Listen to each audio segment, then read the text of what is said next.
हाय दोस्तों, this is Saurabh Tomar and welcome on my YouTube channel maths by Saurabh Tomar पर। आज हम देखेंगे नंबर सिस्टम पढ़ेंगे। नंबर सिस्टम में होता क्या है, क्या क्या पढ़ा जाता है नंबर सिस्टम में, ये सारी चीज़ें आज हम डिस्कशन करेंगे। तो नंबर सिस्टम होता क्या है, तो नंबर सिस्टम को हम हिंदी में संख्या पद्धति भी कहते हैं, संख्या प्रणाली भी कहते हैं। तो वो संख्या पद्धति यानी वो पद्धति जिसमें संख्याओं को, उनके गुणों को पढ़ा जाता है, वो सारी चीज़ें किसमें आती हैं, नंबर सिस्टम में आती है। यानी कहा जाए तो वह पद्धति जिसमें संख्याओं को और उनके गुणों को अध्ययन करना क्या कहलाता है, संख्या पद्धति कहलाती है। जैसे मान के चलो मैंने लिखा 1, तो 1 संख्या तो 1 हो गई, लेकिन अब इसका गुण क्या है। तो गुण ये होता है कि 1 को जब किसी संख्या में मल्टीप्लाई किया जाता है या डिवाइड किया जाता है तो वो संख्या वैसी की वैसी ही आ जाती है। जैसे मान के चलो मैंने लिया 2 और 5, इसमें अगर मैं 1 से मल्टीप्लाई करूं तो क्या आएगा, 2 और 5, यानी कि सेम संख्या ही रिपीट आ जाती है। यानी कि जब 1 का किसी संख्या से मल्टीप्लाई या डिवाइड करें तो वो संख्या क्या आ जाती है, वैसी की ही वैसी आ जाती है। अब बात करते हैं कि संख्या होती क्या है। क्या करते हैं कि संख्या होती क्या है, संख्या बनती किससे है। तो संख्याओं को बनाने के लिए हम किसका उपयोग करते हैं, अंकों का प्रयोग करते हैं। ये कितने प्रकार के होते हैं, 10 प्रकार के होते हैं। कितने प्रकार के होते हैं, 10 होते हैं। कितने होते हैं, 10। और 0 से लेके 9 तक इन अंकों का प्रयोग करके हम कोई भी संख्या लिख सकते हैं। मान के चलो मैंने कोई संख्या लिखी 2, 3, 4, 8, तो इसमें जितनी भी जो संख्या लिखी है इसमें क्या हुआ है, इन अंकों का प्रयोग किया हुआ है। क्या किया है, इनका अंकों का प्रयोग। अब ये अंक कितने प्रकार के होते हैं, तो हम सिर्फ 3 प्रकार के अंकों को पढ़ते हैं। कितने प्रकार के अंकों को पढ़ते हैं, 3 प्रकार के अंकों को। पहला हिंदी, दूसरा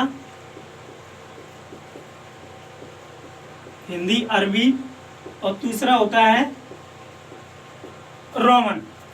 इसमें हम पढ़ते हैं 1, 2, 3।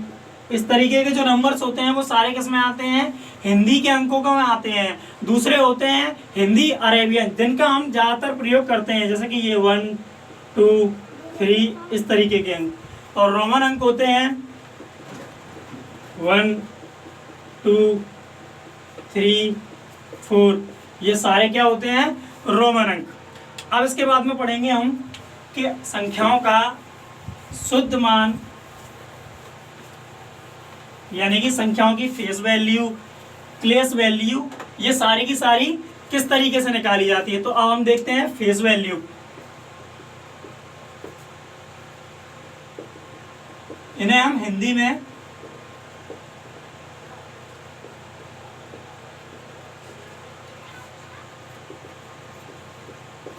शुद्ध मान भी कहते हैं। अब जैसा कि नाम से ही पता पड़ रहा है फेस वैल्यू, तो संख्या जैसी होगी उसका मान या उसका उत्तर भी कैसा होगा, वैसा का वैसा होगा। जैसे मान के चलो मैंने लिया 2, 5, 3, 8। अब मुझे इनकी क्या निकालनी है, फेस वैल्यू निकालनी है। 8 की फेस वैल्यू 8, क्योंकि 8 का चेहरा यानी कि जो फेस है वो 8 का 8 ही रहेगा। 3 का 3, 5 का 5 और 4 का 4 ही रहेगा।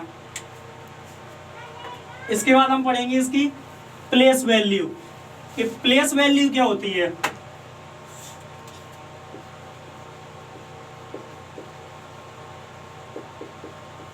प्लेस वैल्यू को हिंदी में स्थानीय मान भी कहा जाता है। क्या कहते हैं, स्थानीय मान।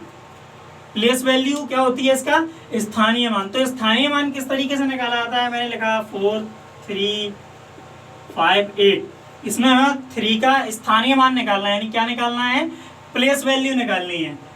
तो 3 लिखा।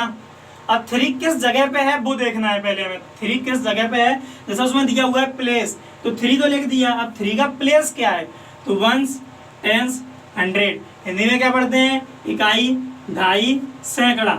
तो सैकड़ा क्या होता है, 100। क्या होता है, 100। अब इसमें क्या कर दो, इनका मल्टीप्लाई, तो क्या आ गया, 300 या 300। तो इसका स्थानीय मान क्या हो जाएगा, 3 का 300, 300 क्या हो जाएगा, इसका स्थानीय मान हो जाएगा। जैसे ही अब दशमलव वाली संख्याओं पढ़ते हैं कि दशमलव वाली संख्याओं में किस तरीके से निकाला जाता है प्लेस वैल्यू। दशमलव वाली संख्याओं में दो तरीके से निकाल सकते हैं हम। पहला होता है एक्सपेंडेड फॉर्म करके, या दूसरा वैसे ही जैसे इस तरीके से ये निकालते हैं उसी तरीके से ये भी निकाल सकते हैं।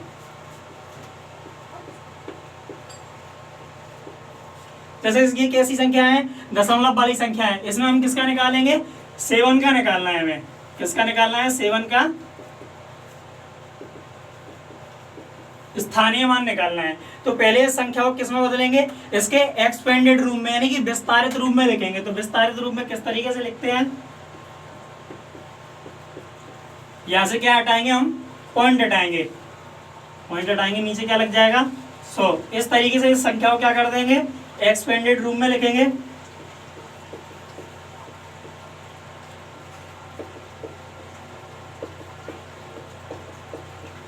और ये 100 भी सभी संख्याओं में क्या आ जाएगा, नीचे आ जाएगा।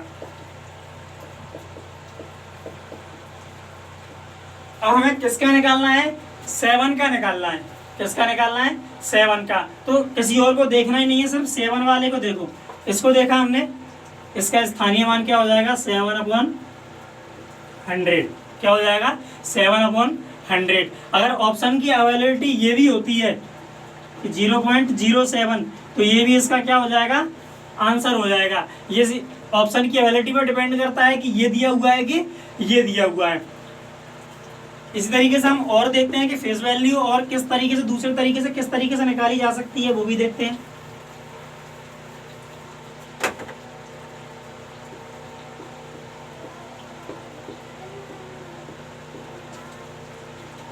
माना ये है, इसमें हम किसकी निकालते हैं, 4 की निकालते हैं।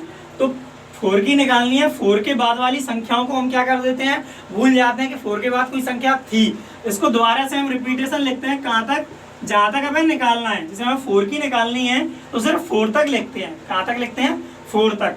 अब लिखो 4, क्योंकि हमें 4 निकालना है। क्या निकालना है, 4 निकालना है। पॉइंट के बाद कितनी डिजिट है, 1 डिजिट। तो नीचे क्या लिख देंगे, 10 वाली संख्या यानी कि 10। तो ये इसका क्या आ जाएगा, आंसर। अगर ऑप्शन की अवेलेबिलिटी होती है तो 2/5 भी क्या हो जाएगा, इसका आंसर हो सकता है। क्या हो सकता है, ऑप्शन की अवेलेबिलिटी में ये भी आंसर इसका हो सकता है।